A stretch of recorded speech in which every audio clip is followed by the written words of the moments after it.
சென்னையில் மேலும் 10 இடங்களில் முதல்வர் படைப்பகம் அமைப்பதற்கான பணிகளை தமிழ்நாடு அரசு தொடங்கியுள்ளது.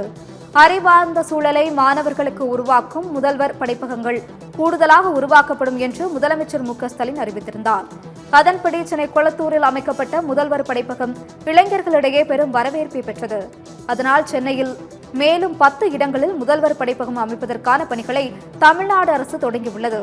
கோவை, மதுரை, திருச்சி, சேலம், தாம்பரம் உள்ளிட்ட மாநகராட்சிகளிலும் விரைவில் முதல்வர் படைப்பகங்கள் உருவாக்கப்பட உள்ளன.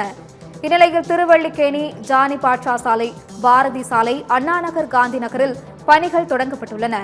அயனாவரம், பக்தவச்சலம் பூங்கா, சுப்பராயன் தெரு, மங்களாபுரத்திலும் கட்டுமான பணிகள் விரைவில் தொடங்க உள்ளன.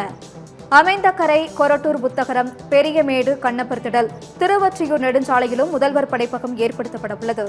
முதல்வர் படைப்பகம் அமைப்பதற்கான சென்னை மாநகராட்சி சார்பில் டெண்டர் கோரப்பட்டுள்ளது.